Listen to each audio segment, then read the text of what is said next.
Might be able to film.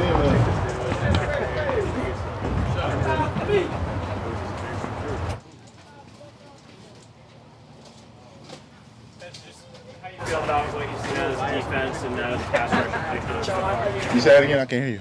What have you seen out of the defense in your pass rush group so far in camp? I feel like we got a strong group of guys right now. I see the young guys coming on. DT and Alton. They're out there getting to the quarterback, rushing the quarterback well. And we're gonna need those guys. Carlos is Carlos. I'm coming on. The young guys are pushing me. And we all need to get rolling. We got Rasheem, who has 2 sacks in the preseason. He's coming on. We have a great 3-tech and Kerry Hyder, and he's doing really well. So we just gotta keep going. What were your impressions of Poona when you first got here? Man, to be honest, when I seen him, I'm like, damn, he playing the nose, but man, that dude is you guys see him. You see something else. He's special. Comes out here and works every day. In the game, you know what you're going to get from him. And Poona's a great player, and he's only getting better. When did you get a feel for how good of an athlete he is? Man, I think on the first count, the first few days and one-on-ones, he turned the corner one time and he got low, and I'm like, damn, I can't even do that right now. And I don't know how much he weighs, but he's a big guy, and for him to be able to turn his toe and get that low is special. So he's special and he's getting better. You and he are both undrafted guys. There's undrafted guys every year out here trying to make the team. Do you talk to young guys about that going that route? And of course. I just share my story with them and how I got in the league and how I stuck in the league. And you can't really give a guy a golden ticket, but you can tell him what to do and how to do it, and that's all you can give them is game and see how they take it. So that's what I try to do with the young guys. I try to get them on a board. Cold tub, hot tub, listen to coach, do this, do that, and from undrafted to 9th year for me, and I try to share that experience with them. Does Seattle have that reputation around the league for undrafted guys that they'll not only keep them from playing?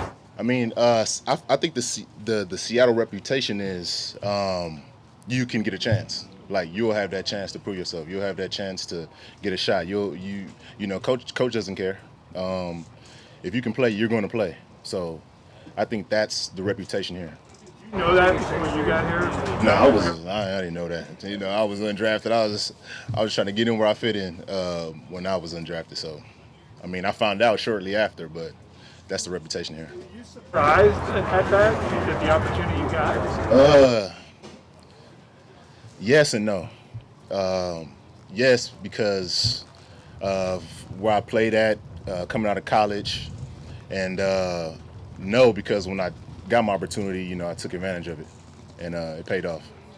What are some of the other things you tell the undrafted guys so that they can stick around? I mean, I just tell them my story. What I did to get where I'm at, and I make it clear. You have to do what you have to do to stay around, to make plays. To just be a part of the team, to make the team, take care of your body. You guys turned things around dramatically with the pass rush last year and getting Carlos in here was part of it. But what changed and what do you guys need to do to kind of pick up where you left off this year? Just keep building. So keep building on where we're at, where we left off, and keep listening to Coach. He's a great coach, and he tells us how to do it. He tells us where the slides are. He tells us, we just have a great game plan. And getting Carlos last year, it really helped us. We were kind of missing the end on the other side when Bruce went down. So when Carlos came, he picked up a lot of slack over there, and we just gelled. How does Coach Hurt's coaching style fit the D-line? It works. It just works for us. Works for the athlete. It's different when you see something and you can tell a player what he needs to do to improve it. And that's what he's good at. If something is wrong, he says like, oh, this step is wrong. This is what you need to do to fix the step. And that helps us. This hand placement was wrong. This is what you need to do to, fix that hand placement. So those are the little things that we need as players that coaches see to help us. Benson, what have you seen from Daryl Taylor as a rusher? As he kind of works into things out here for you guys? And what do you think Dan, the players, what you've been able to see from practices? I think that Daryl has like great natural movements.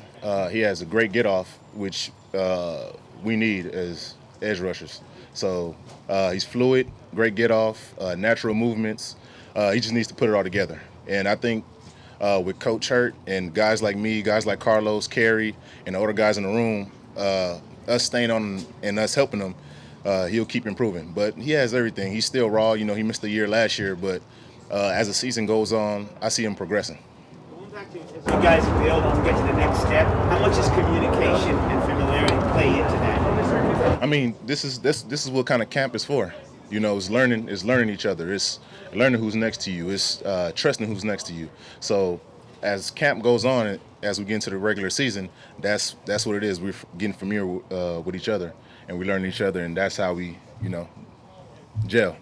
With the salary cap going down this year, this was a challenging offseason for a lot of veteran free agents. What was that process like for you? And did you believe you were coming back to Seattle the entire time, or were there other teams? Seattle was always going to be my first choice, obviously, but I feel like as a player, I'm not the top of the top, and I know that. So the film, I feel like I put my best foot forward, and whatever happens, happens. I already knew the salary cap situation, so I wasn't gonna, be down on that or be up on that. I just felt like I put good film out, and whatever happens, happens. What's it like seeing Shed as a coach now? That's my boy. I was here. I played with Shed. I'm happy for him because I know he was one of those guys that kind of got it out the mud as well my rookie year, and to see him go on and get paid and see him stacking his chips and then being here as a coach, man, that's great for him. And I know he has the knowledge, being a former player from here, that he can help the guys. How'd you end up in Idaho? Man, dang, bad grades, just being young and dumb. But yeah, just bad grades, really. And they gave me a shot, so. Keep it going, man. It was my first 2 years. It was like that. It was live. We was playing guys like Boise State and those big good teams. So it was live there for a little while. But then the last 2 years, we didn't have a good record. So it kind of went down. But it was a great experience. It was a great experience. You thought of going against Stone in training camp? Stone is another. He's a rookie. He's a raw guy, and just like DT, with time, they get better. Being here, you compete every day, so you have it's iron sharpening iron every day. So within time with him also, he'll get better. Kevin Norton was talking a little bit about the cheetah package you guys call it. When you get 4 ends on the field, what does that do for a pass rush? You got all 4 guys. I mean, it's those 4 guys. Is we know how to pass rush. And I think you get great quickness out there. You get great power out there. It's just a mix up. To us it's a mismatch. Putting the end on a guard, and we're supposed to win. We're quicker, we're faster. The guys here are stronger. So, I mean, that's what it is. That's the mindset. Quicker guys against slower guys.